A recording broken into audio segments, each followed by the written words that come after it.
देखो बेटा पहला पॉइंट लिखो, cathode rays was discovered by William crooks, है ना। कैथोड रेस को डिस्कवर किया था विलियम क्रुक्स ने।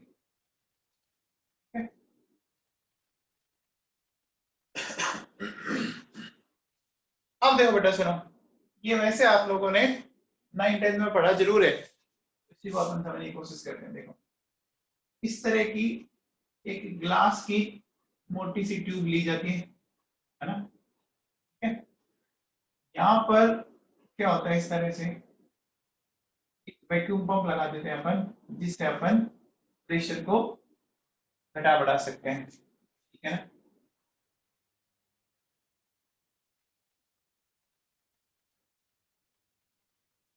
वैक्यूम पंप, ठीक है, हमने क्या लगा दिया, वैक्यूम पंप। ठीक है, फिर देखो इसमें क्या किया, ये बैटरी का नेगेटिव, ये पॉजिटिव, नेगेटिव एंड से जो कनेक्ट होता है उसको आप क्या बोलते हो, कैथोड। पॉजिटिव एंड से जो कनेक्ट होता है उसको बोलते हो एनोड।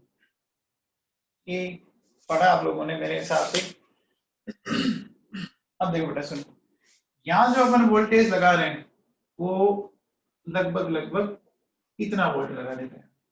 ठीक है, अब देखिए जब यहाँ प्रेशर है ना, अगर अपन बोले कि जो इसके अंदर गैस भरी हुई है उस गैस का प्रेशर अगर 1 atm है ना, तो कोई भी ऑब्जर्वेशन नहीं होता, कुछ भी नहीं हमें दिखता, है ना। तो कुछ ऑब्जर्वेशन नहीं है हमारे सामने। लेकिन जब हमने प्रेशर ऑफ गैस को घटाना शुरू किया और घटाते घटाते अपन 10 की पावर -2 और 10 की पावर 4 atm तक आ गए, है ना। जब अपन इस रेंज में आ जाते हैं तो क्या होता है ना, यहाँ पर आपको कलर्ड लाइट दिखेगी। ठीक है, अब एक बात ध्यान से सुनना बेटा, देखो 1 atm पे कोई ऑब्जर्वेशन नहीं होता और इतने प्रेशर पर जाता है। आप बताओ हमारे चारों तरफ कितना प्रेशर होता है, एटमॉस्फेयर प्रेशर कितना होता है, 1 atm होता है ना। हमारे चारों तरफ जो एयर का जो एक बहुत मोटी सी जो लेयर है, थिक लेयर है ना, उसका प्रेशर कितना होता है, 1 atm होता है। ठीक है ना। तो अब देखो बेटा सुनो, 1 atm पर आपने देखा होगा ऐसा नहीं है कि चलते ही एटमॉस्फेयर के अंदर एयर आपका इलेक्ट्रिसिटी का फ्लो रहा है, नहीं होता ना, क्योंकि मॉलिक्यूल इतने ज्यादा होंगे कि इलेक्ट्रॉन इजीली मूव नहीं कर पाता है। तो जैसे जैसे अपन प्रेशर कम करेंगे तो यहाँ गैस के मॉलिक्यूल कम होते जाएंगे। अब सुनना बेटा ढंग से, देखो क्या होता है कि यहाँ अपन ने एक काम करते हैं, देखो इस साइड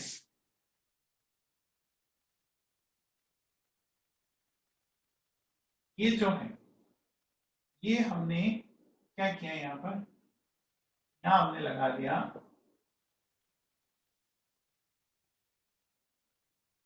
फ्लोरिसेंट मटेरियल। ठीक है ना, फ्लोरिसेंट मटेरियल समझते हैं, ये ऐसा मटेरियल होता है जिस पर कोई भी चीज आके स्ट्राइक करती है ना वो चमकने लग जाएगा, है ना। अब देखो इसको यूज क्यों लेना पड़ा, सुनना ढंग से। कैथोड रेस वैसे तो इनविजिबल है, दिखेगी नहीं, कैथोड रेस है क्या, इलेक्ट्रॉन है तो दिखती नहीं है ना। तो उसको ऑब्जर्व करने के लिए हमने यहाँ पे क्या लिया, फ्लोरिसेंट मटेरियल लिया। तो ये जो फ्लोरिसेंट मटेरियल है इसके तौर पर अपन जनरली अपन ZnS काम में लेते हैं। ठीक है ना।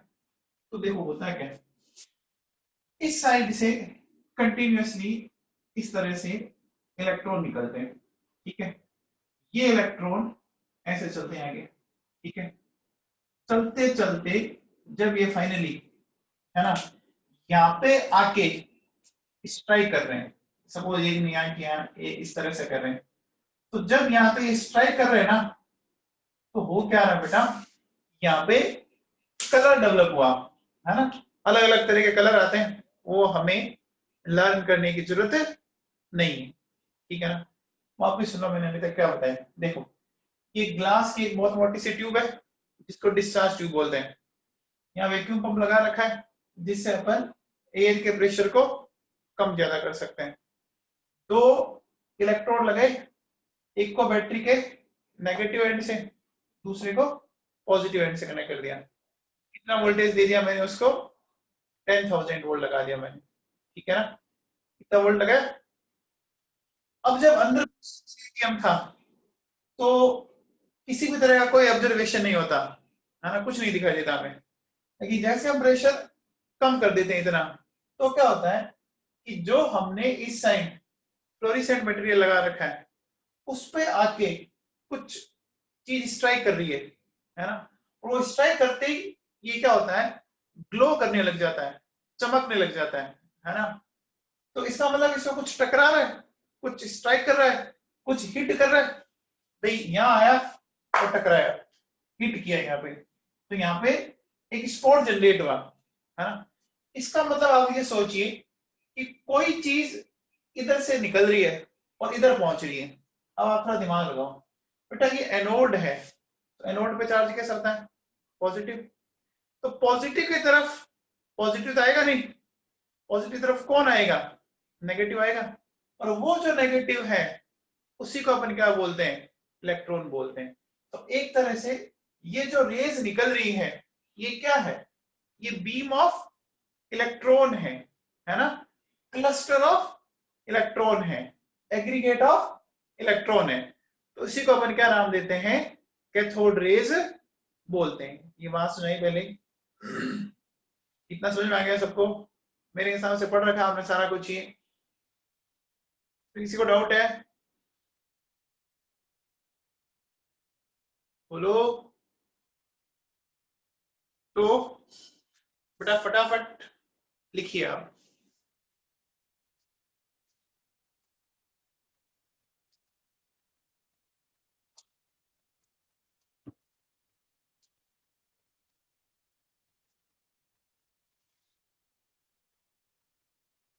हाँ जी, लिखिए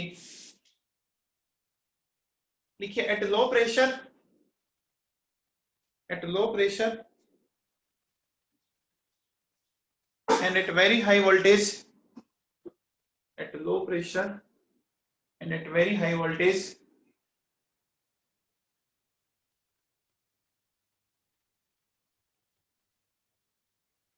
some rays, rays,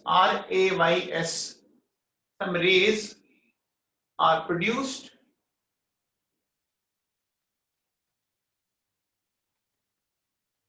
some rays are produced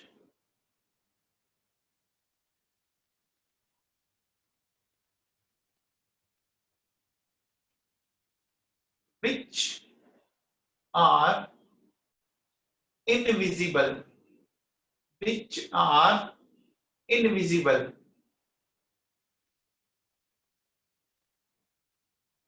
which are invisible. So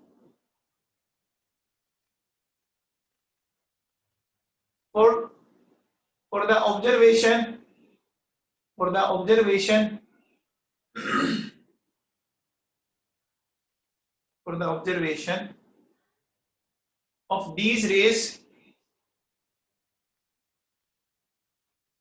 if fluorescent material, if fluorescent material is used, एक ही बात है बेटा, फ्लोरिसेंट एंड फोस्फोरोसेंट एक ही बात होता है लोचन, फ्लोरिसेंट को फ्लोरिसेंट बोलते हैं। if fluorescent material is used,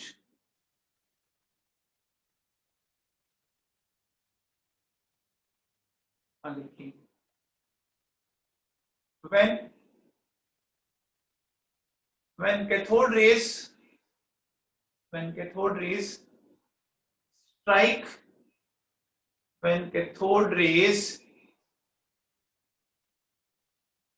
strike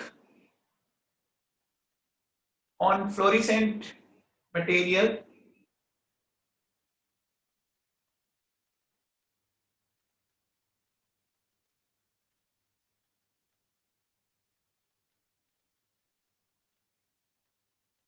then glow is produced. Then glow is produced. देखो बेटा सुनो, एक बच्चा कह रहा है कि 1 atm पे क्यों नहीं हुआ। देखो 1 atm जो नॉर्मल प्रेशर है उसी को बोलते हैं।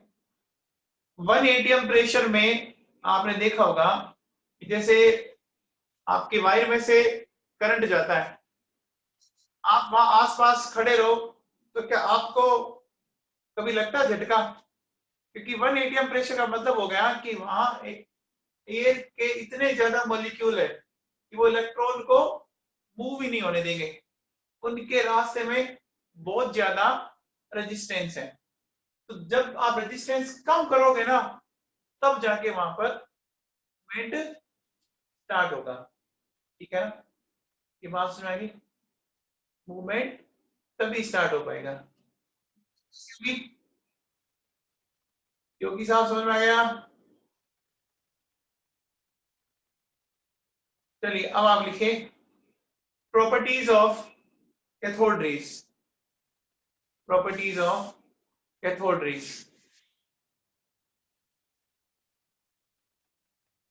जो सी तरह को डाउट है तो चैट बॉक्स में लिख दें।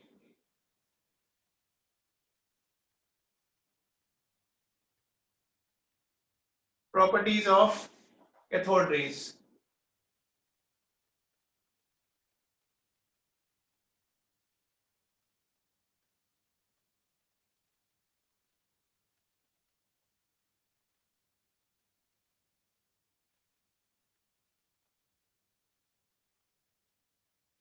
अरे ये जिंक सल्फाइड है,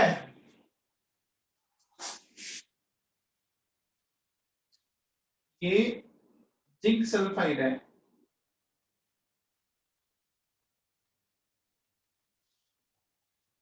हाँ भैया, पहला पॉइंट लिखो।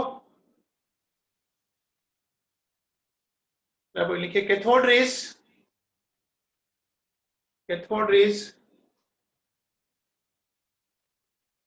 are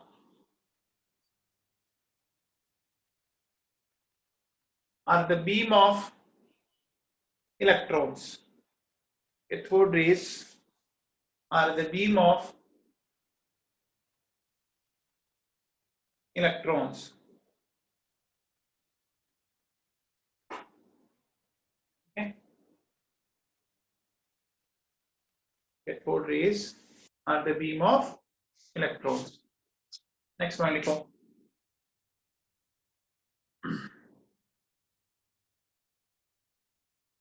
हाँ भैया देखिए, it travels in straight line. It travels in straight line in the absence of electric and magnetic field. It travels in straight line in the absence of electric and magnetic field. देखो ऐसा कैसे पता लगा? क्या किया बेटा, हमने इसके पाथ में जो ये जा रही है ना, तो यहाँ एक छोटा सा एक ऑब्जेक्ट रखा। ठीक है, जैसे छोटा सा ऑब्जेक्ट रखा तो इसकी जो शेडो है ना वो इस तरफ बन गई, ऐसे इस तरफ क्या बन गई, शेडो बन गई, परछाई बन गई इसकी। ठीक है ना, तो ये हमें क्या बता रहा है, ये ऑब्जर्वेशन हमें क्या बता रहा है, ये कैसे चलती है, स्ट्रेट लाइन में चलती है ना। It travels in straight line, ये बात सुना गई। बोलो। अब देखो बेटा सुनो, सपोज आपने क्या किया, यहां इलेक्ट्रिक फील्ड लगा दिया। देखो ये मान लीजिए पॉजिटिव प्लेट है और ये मान लीजिए नेगेटिव प्लेट है। तो कैथोड रेस इलेक्ट्रॉन से बनी है, बनी हुई नहीं बनी हुई, बनी हुई है। होगा क्या कि ये पॉजिटिव चार्ज और ये नेगेटिव चार्ज, तो क्या होगा कि ये सारे के सारे इधर डिफ्लेक्ट होने लग जाएंगे, है ना। अगर आपने स्ट्रॉन्ग इलेक्ट्रिक फील्ड लगा दिया है ना, तो वो क्या हो जाएगा, उस तरफ डिफ्लेक्ट हो जाएगा। अब बताओ, ये पॉजिटिव की तरफ डिफ्लेक्ट हो रहा है, इसका मतलब इन पे चार्ज क्या है, नेगेटिव है ना। ये जब पॉजिटिव की तरफ डिफ्लेक्ट होगा तो चार्ज क्या होगा, नेगेटिव होगा ना, है ना। तो नेक्स्ट पॉइंट लिखिए कि in the presence of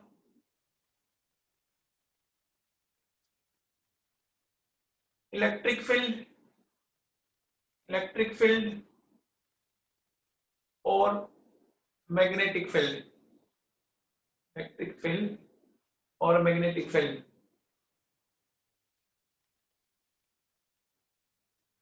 cathode rays deflect, cathode rays deflect towards anode, cathode rays deflect towards anode, towards anode बोल दो या towards पॉजिटिव प्लेट लिख लो, towards positive plate, towards positive plate. it proves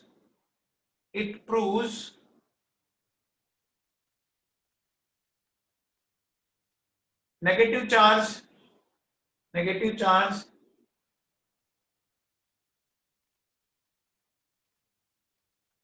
on cathode rays,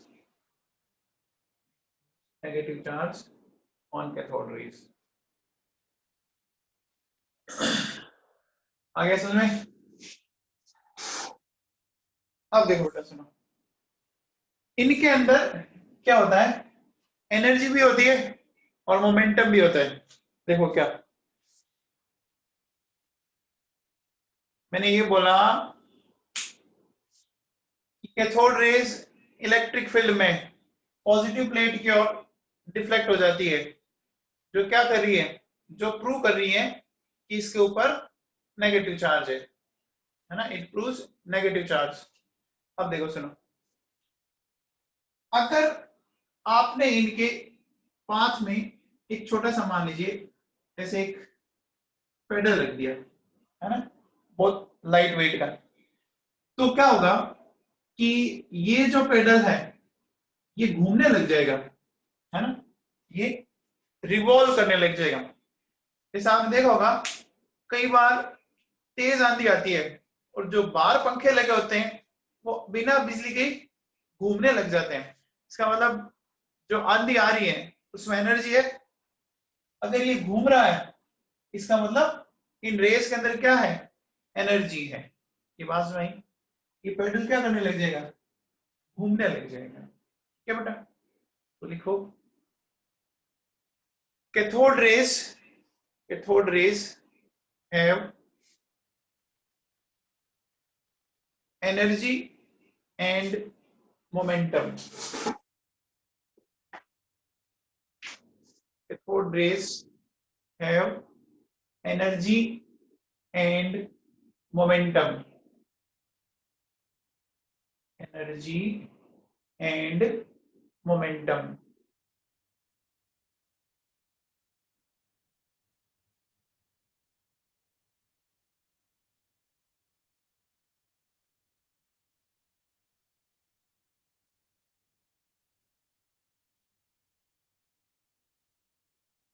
next लिखो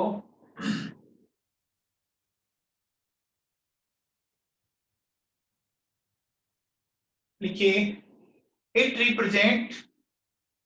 represents hitting effect, it represents heating effect. ये समझते हैं आप heating effect का मतलब? देखो जैसे बल्ब होता है ना, तो अपन जब उसको जलाते हैं तो बल्ब के अंदर क्या होता है, फिलामेंट से कंटिन्यूअसली इलेक्ट्रॉन निकलते हैं, ठीक है ना।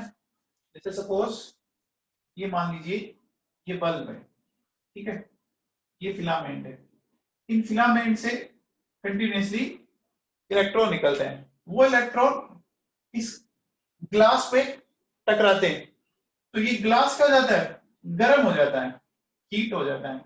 आपने देखा होगा कि कभी आप बल्ब है ना जो लगा हुआ है और आप उसके हाथ लगाओ वो गर्म हो जाएगा, नहीं हो जाएगा, है ना। जैसे टीवी है, स्क्रीन गर्म हो जाती है उसकी, हो जाती है ना। इसका मतलब कौन सा इफेक्ट दिखा रहा है ये, हीटिंग इफेक्ट। तो लिखिए cathode rays represent heating effect. समझ में आ गया, हीटिंग इफेक्ट।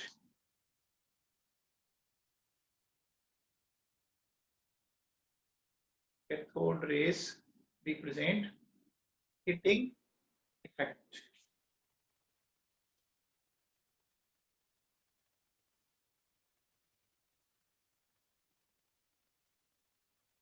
नेक्स्ट देखिए,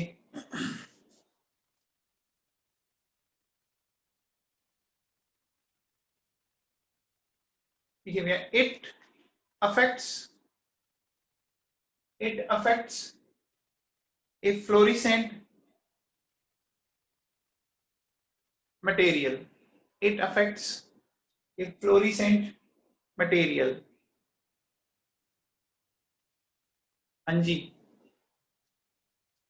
it affects a fluorescent material, ठीक है।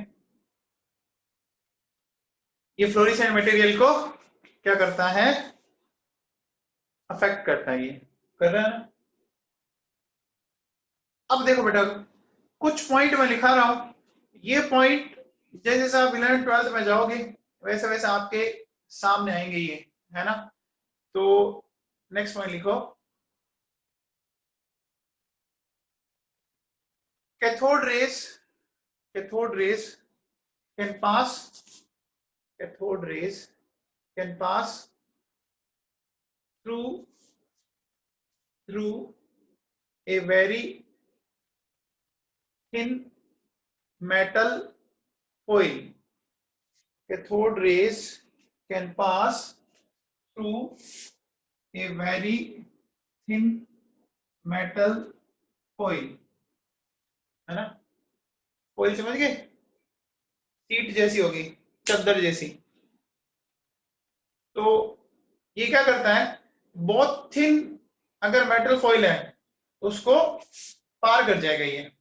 इसका मतलब कौन सा इसका प्रॉपर्टी हुई, पेनिट्रेट कर गई, है ना। भाई इस दीवार को पार करके निकल जाए, इसका मतलब क्या हुआ, पेनिट्रेट हो गए, है ना। तो हमने क्या लिखा कि cathode rays can pass through a very thin metal foil, है ना। It means it has penetration effect। जब इलेक्ट्रॉन इस स्क्रीन पर टकराए ना बेटा, तो यहां जो इलेक्ट्रॉन थे वो एक्साइट हो गए और इस कारण ये ग्लो करने लग जाता है। पढ़ेंगे अपन एक्साइटेशन कैसे होता है, आगे आएगा इसी चैप्टर में। हाँ तो लिख लिया भैया,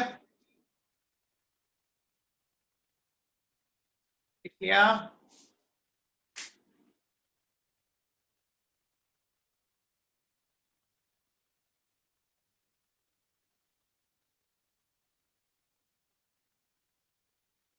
मैंने बोला penetration effect, penetration, penetrate.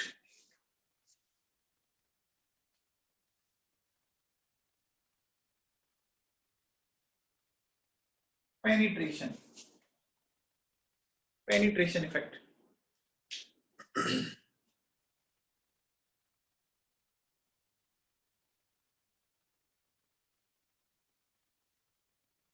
Next देखिए,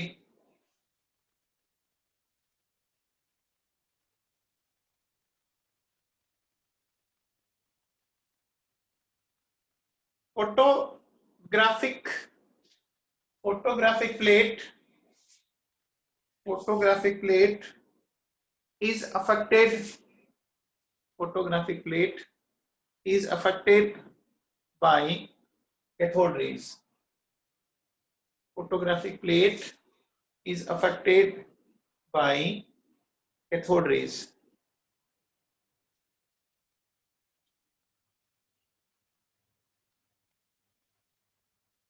अब ये फोटोग्राफिक प्लेट को कैसे अफेक्ट करती है, ये जैसे से अपन आगे चलेंगे अलग चैप्टर्स में आएंगी बातें आपकी। अच्छा एक बात सुनो, आप लोगों ने एक ये नाम सुना होगा ना, एक्सरे, है ना, जानते हो एक्सरे, नाम सुना ही होगा, है ना। होता क्या है कि जब किसी हैवी मेटल, फोटोग्राफिक प्लेट बेटा फिल्म नहीं होगी जो कैमरे में जो रील आती है, वही हो गया फोटोग्राफिक प्लेट। आगे आएगा ये सारी, धीरे धीरे आ जाएंगे आप, एक बार लिख लीजिए आप प्रॉपर्टीज, सब समझाएंगे आपको। हाँ जी, तो देखो क्या होता है, जैसे कोई मेटल की सरफेस है ना, ये मेटल की सरफेस है मान लीजिए, ठीक है, इससे जैसे ही कैथोड रेज टकराती है ना, स्ट्राइक करती है ना, तो यहां से एक नई रेज जनरेट होती है, उसी नई रेज को एक्स रेज बोलते हैं। अब फिजिक्स में आपका एक पूरा चैप्टर आएगा, एक्सरे कैसे जनरेट होती है, क्या होती है, क्या प्रॉपर्टी है, वो फिजिक्स में पढ़ेंगे आप, है ना। तो अभी सिर्फ आपको इतना ही ध्यान रखना है कि जब ये हैवी मेटल को स्ट्राइक करेगा ना, तो क्या होगा, एक्सरे जनरेट होगी। तो लिखिए when cathode rays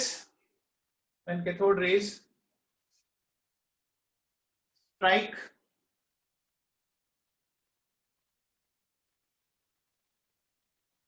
when cathode rays strike on a heavy metal, then X-rays are produced.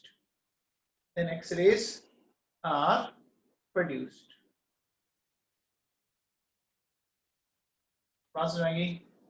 ये बेटा ये कुछ चीजें, फोटोग्राफिक प्लेट, एक्सरेज, ये जैसे जैसे आप आगे चलोगे धीरे धीरे आती जाएगी, एक बार तो आपको याद रखनी पड़ेगी।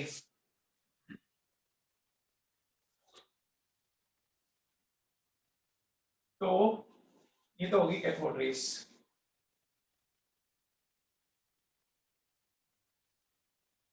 अब देखो बेटा सुनो, बात को आगे बढ़ाते हैं। नेक्स्ट हेडिंग डाला,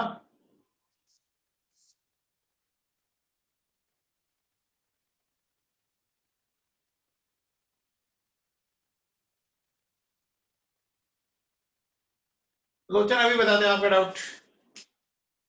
हेडिंग डालो, कैनाल रेस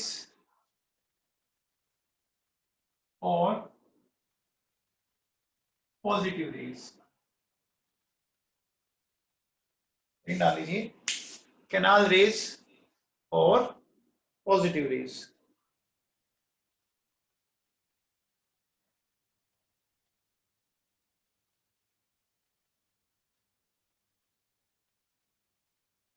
देखो इनको डिस्कवर किया था बाय गोल्डस्टीन, ठीक है। अब देखो बेटा सर क्या किया है इन्होंने, कोई डिस्चार्ज ट्यूब, इस डिस्चार्ज ट्यूब में ये लगा रखा है, ठीक है। अब देखिए यहां क्या किया इसने,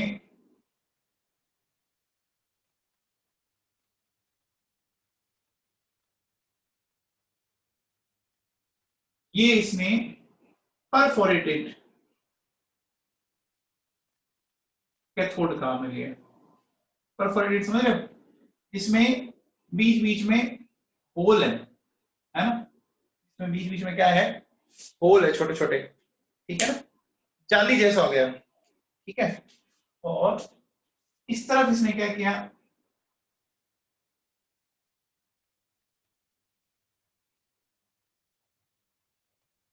कोई ZNS स्क्रीन लगा दी, ठीक है ना। और यहां पर वापिस वही माइनस प्लस इसने लगा दिया हाई वोल्टेज, ठीक है, high voltage and low pressure.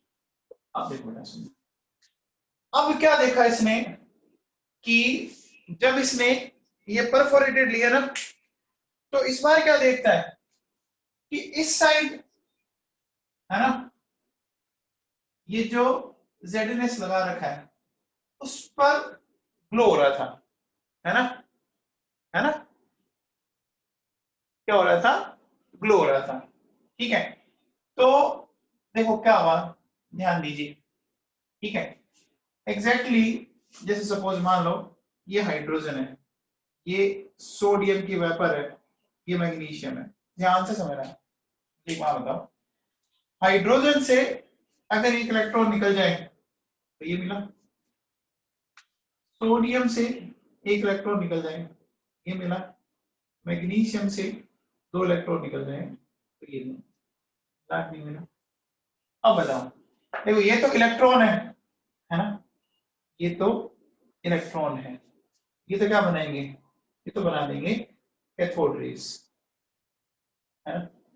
ये देखो क्या है, ये कैटाइन है, पॉजिटिव चार्ज है, तो ये क्या बनाएंगे, ये बनाएंगे पॉजिटिव रेज, ठीक है, क्या बनाएंगे पॉजिटिव। तो ये जो कैटाइन बने वो कैटाइन क्या हो रहा है, इन होल को पार कर जाते हैं और पार करके यहाँ आके क्या कर रहे हैं, स्ट्राइक कर रहे हैं, टकरा रहे हैं यहाँ पे, समझ में आई बात, ठीक है ना। इस बार हमने इस साइड नहीं लगाया, इस साइड लगाया, तो क्या हुआ, ये जो कैटाइन बने हुए हैं वो इन होल को पार करें और स्क्रीन पे आके टकरा रहे हैं, तो ग्लो करने लग गया मामला, समझ में आया मामला। इसका मतलब कोई ऐसे पार्टिकल होंगे जिन पे पॉजिटिव चार्ज होगा, तभी तो वो किधर आ रहे हैं, नेगेटिव की तरफ आ रहे हैं, है ना। तो समझ में आया, तो कैसे जनरेट हुआ बताओ, पॉजिटिव रेज कैसे जनरेट हुई, जो इस डिस्चार्ज ट्यूब के अंदर जो आपने गैस भर रखी थी, उस गैस के आयोनाइजेशन से देखो क्या जनरेट हो रहे हैं, कैटाइन जनरेट हो रहे हैं। तो ये पॉजिटिव चार्ज वाले इधर जाएंगे और ये नेगेटिव चार्ज वाले कहां जाएंगे, उस तरफ जाएंगे, चार्ज के अकॉर्डिंग जाएंगे ना। अरे ये बात समझ क्या, बोलो, ये बात समझ में आई।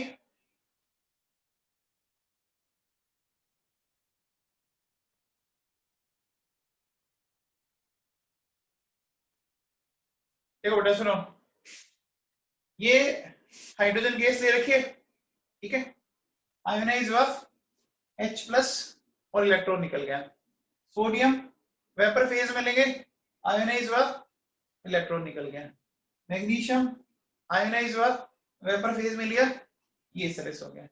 ये नेगेटिव चार्ज वाला है, तो नेगेटिव चार्ज वाले तो पॉजिटिव तरफ जाएंगे और पॉजिटिव वाले नेगेटिव तरफ जाएंगे, तो ये तो बनाएंगे पॉजिटिव रेस और ये बनाएंगे कैथोड रेस, समझ में आ गया, है ना। अब एक बात सुनो बेटा, देखो पॉजिटिव रेस क्यों बोला, इन पे देखो चार्ज पॉजिटिव है ना। कैनाल क्यों बोला, क्योंकि ये जो कैनाल बनी हुई है उन कैनाल को ये पार करके दूसरी तरफ जा रहे हैं, जा रहे हैं, जा रहे हैं। अब क्वेश्चन ये उठता है कि कैथोड रेज की डिस्कवरी के बाद हमें इलेक्ट्रॉन के बारे में पता लग गया, तो इसके बाद किसका पता लगा, ध्यान से सुनना बेटा। देखो कल हमने क्या सीखा था बेटा, ये हाइड्रोजन एटम है, ऐसा था क्या हाइड्रोजन एटम, कल बताया था मैंने। हाइड्रोजन एटम में क्या देखा था आपने, इसकी न्यूक्लियस में एक प्रोटॉन था और 0 न्यूट्रॉन था, याद है क्या।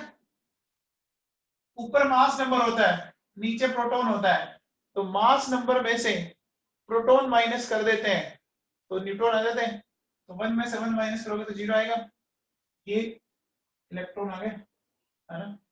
ये हाइड्रोजन एटम है।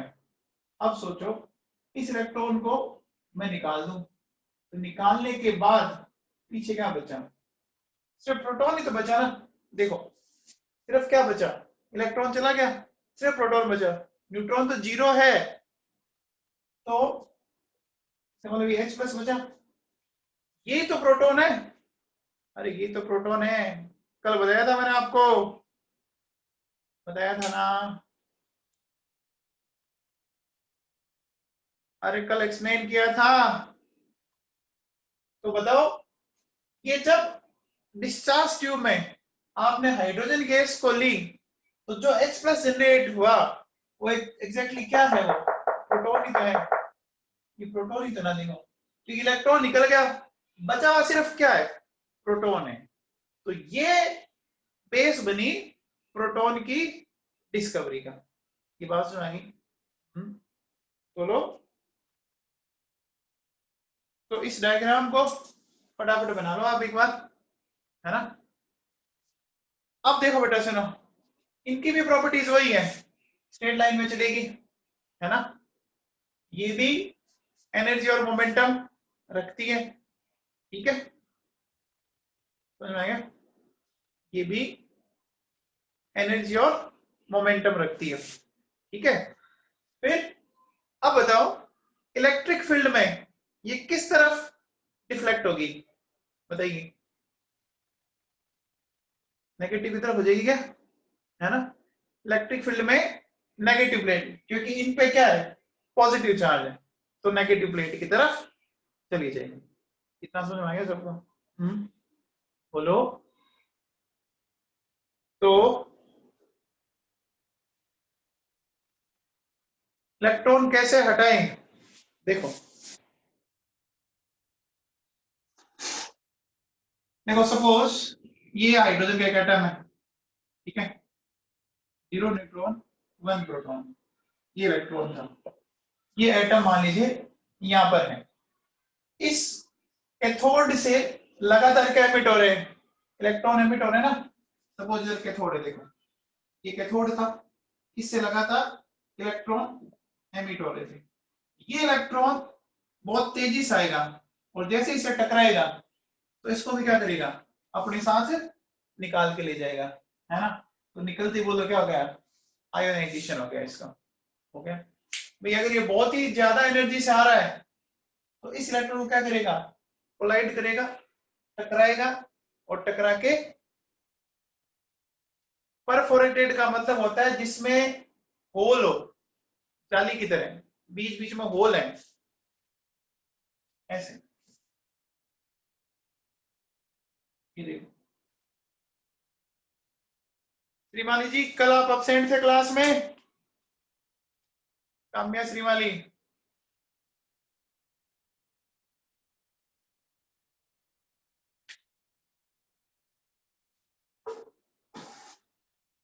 रेगुलर हो बेटा, हाँ जी। तो लिखो बेटा,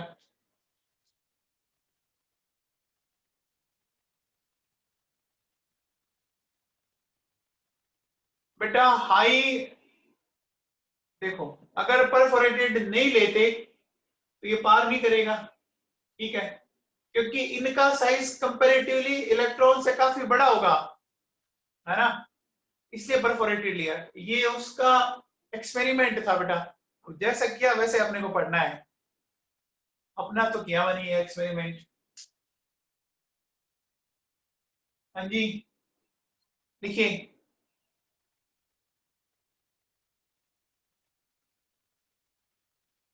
लिखिए positive raise, positive raise, positive rays are produced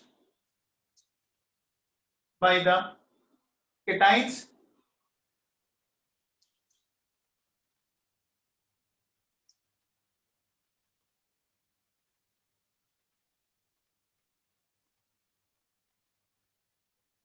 positive rays are the produced, positive rays are produced by the cations which are formed, which are formed by ionization ionization ionization of the gas, ionization of the gas present in discharge tube, ionization of the gas present in discharge tube.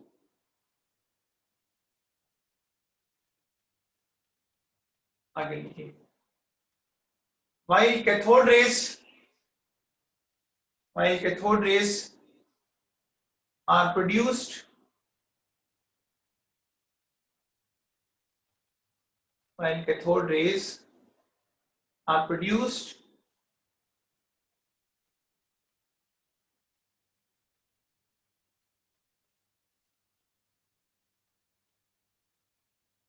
from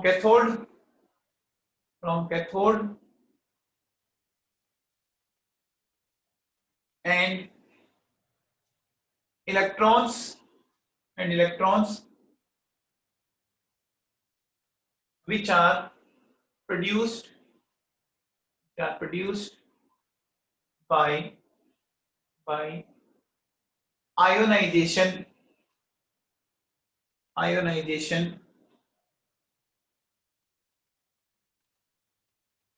of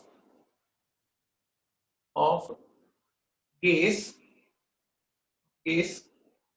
present in discharge tube. अब एक point समझ लो बेटा, देखो cathode rays का दो source हैं, एक तो कैथोड से इलेक्ट्रॉन निकलते रहते हैं, है ना, और एक जो आपने यहां पर गैस भर रखी है ना, ठीक है, वो उस गैस के आयोनाइजेशन से भी क्या हुआ, इलेक्ट्रॉन जनरेट हुआ, ठीक है ना, तो इलेक्ट्रॉन जनरेट हुआ, ठीक है, आगे बात समझ में ये, ठीक है, कैथोड से इलेक्ट्रॉन जनरेट हुए, ये दोनों मिलकर क्या बनाते हैं, कैथोड रेज बनाते हैं। अब एनोड से कभी भी ये नहीं निकलते, ये ध्यान रखना, ठीक है ना, एक बड़ा मिसकंसेप्शन है कि इनको एनोड रेज बोल देते हैं अपन, गलत है वो, एनोड रेज कभी भी एनोड से जनरेट नहीं होगी, ये ध्यान रख लेना, क्योंकि आयोनाइजेशन तो किसका होगा, जो आपने यहां पर गैस भर रखी है ना, यहां पर उनके मॉलिक्यूल आयोनाइज हो के ये बनाएंगे केटाइन। तो देखो बेटा, कैथोड रेस कैथोड से भी जनरेट हो रही है, और ये जो इलेक्ट्रॉन है दोनों मिलके बना रहे हैं। एनोड रेस जो वैसे तो गलत है नाम, बट कुछ बुक्स में लिखा मिलेगा, नाम ज्यादा से यही है, वो इन केटाइन से बनती है, ठीक है ना। अब देखो एक बच्चा कह रहे कि आयोनाइज क्यों हुआ, तो बेटा एक एनर्जी का फॉर्मूला पढ़ोगे आप फिजिक्स में, एनर्जी का फॉर्मूला होता है Q इंटू V, V यहाँ पे वोल्टेज है, देखो आपने बहुत हाई वोल्टेज लगाया है, जब वोल्टेज आपने बहुत ज्यादा लगाया तो बहुत ज्यादा एनर्जी के इलेक्ट्रॉन जनरेट होंगे, वो इलेक्ट्रॉन जब इन एटम के अंदर इलेक्ट्रॉन से टकराते हैं तो उसको क्या करेगा, वो निकाल के भाग ले जाएगा। अरे बात नहीं, ये एनर्जी का फॉर्मूला पढ़ोगे आप फिजिक्स में, वोल्टेज हमने लगाया है ना 10,000, वोल्टेज बहुत ज्यादा है, एनर्जी बहुत ज्यादा होगी, एनर्जी इतनी ज्यादा होगी कि इन इलेक्ट्रॉन को, जैसे आपने देखा होगा कई बार तूफान आता है बहुत तेज, तो अपने घरों के ऊपर रखी हुई चीजें उड़ जाती है, एनर्जी कहानी तो है ना, वही चीज यहाँ पर है, एनर्जी के कारण निकल जाती है, ठीक है ना। तो मैंने क्या बोला, cathode rays are produced from cathode as well as those electrons which are produced by the ionization of gas present in discharge tube, ठीक है, while positive rays are produced by the cations produced by the ionization of gas present in discharge tube। कितना समझ में आ गया? आगे लिखिए, it travels in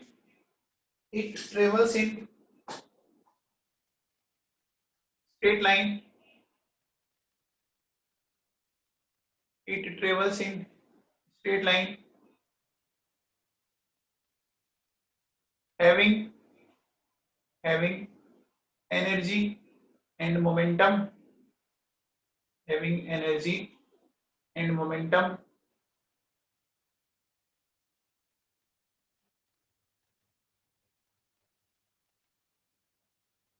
and deflects towards negative plate in electric field.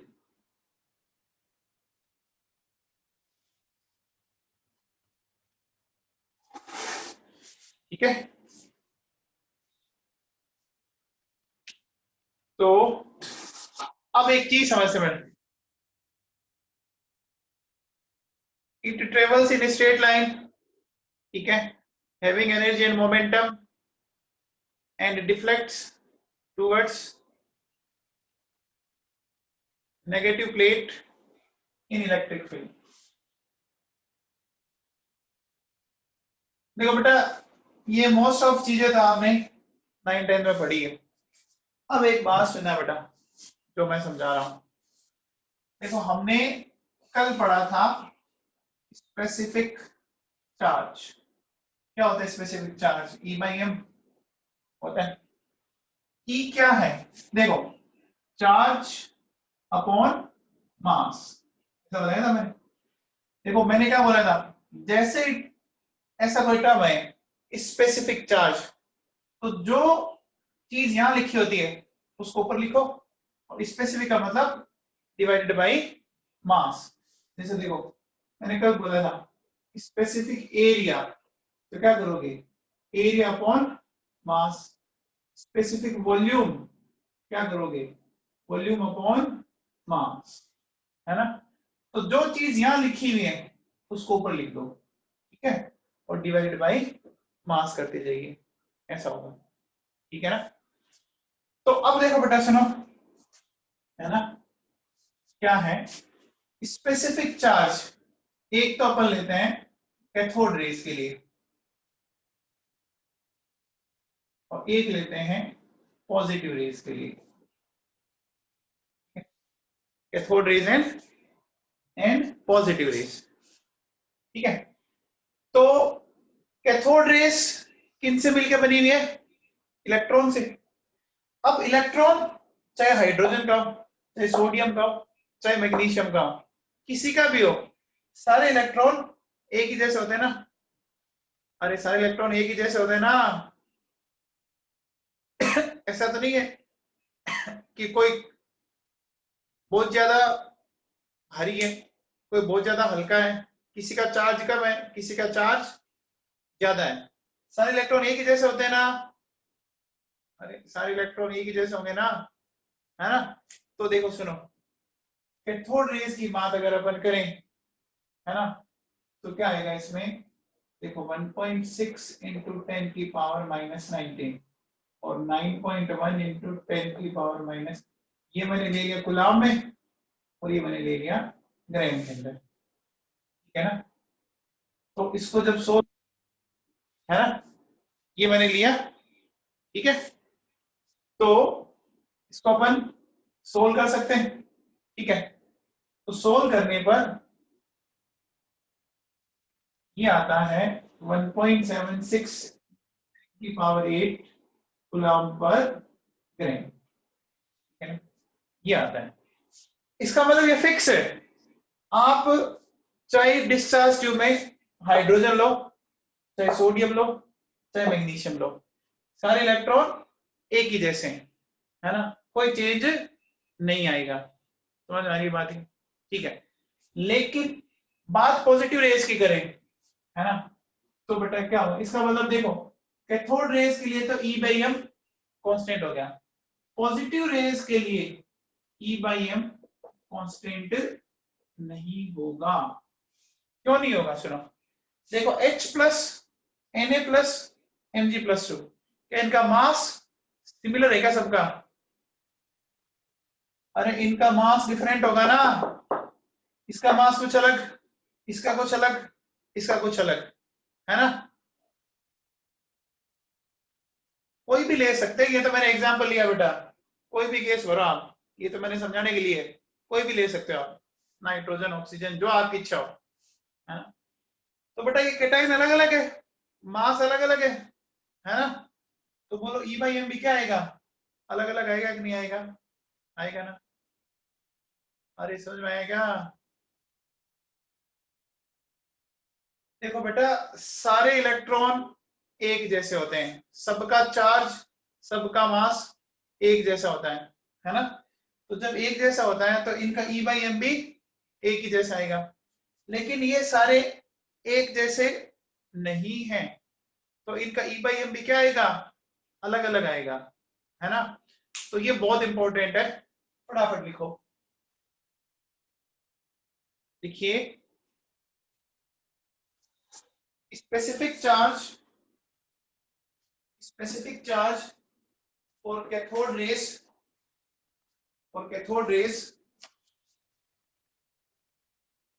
does not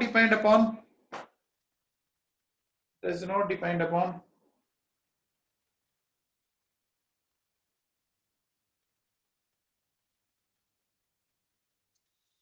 nature of the gas,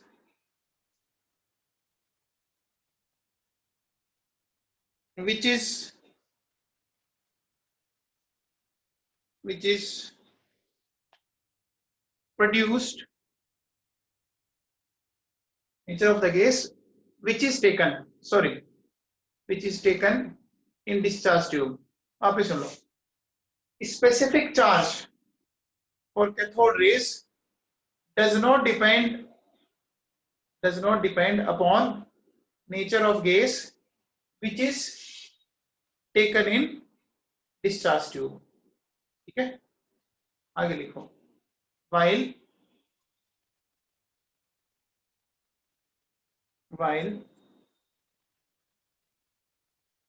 specific charge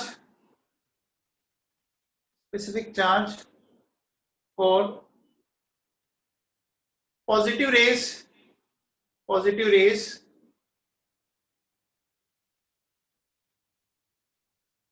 depends upon nature of the gas,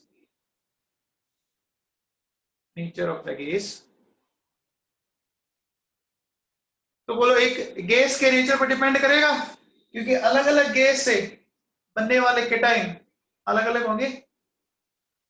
अरे समझ में आया? आगे लिखो, because cations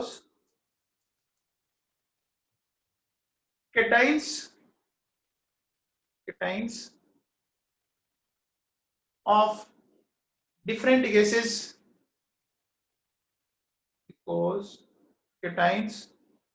gases are different from each other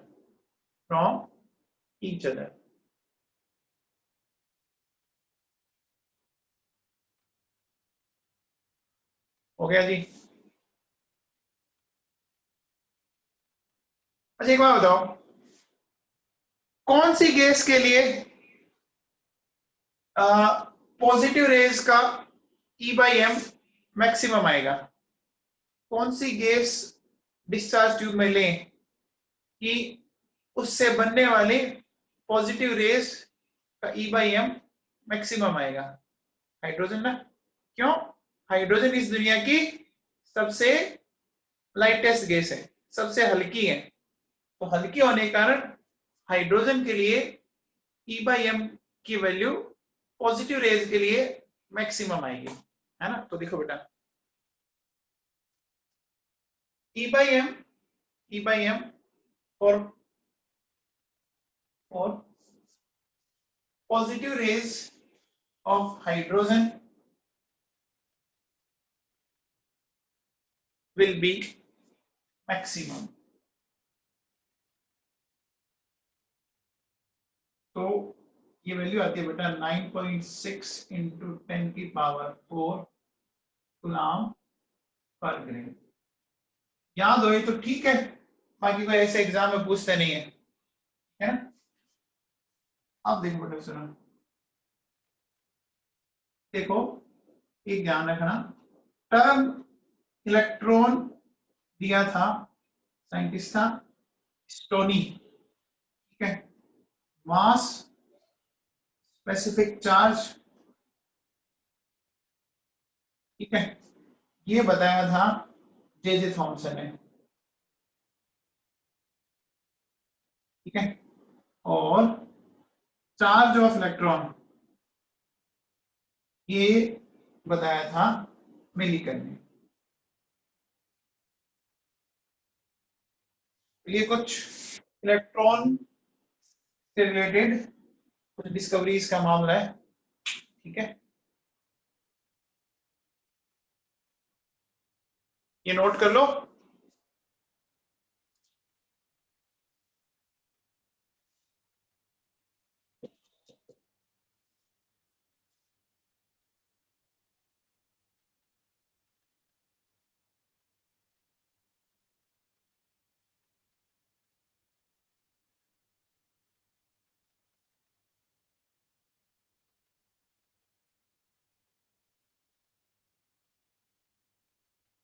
तो बेटा अपने cathode rays और पॉजिटिव रेस डिस्कस हो गई अपनी, ठीक है। कल अपन आगे चलेंगे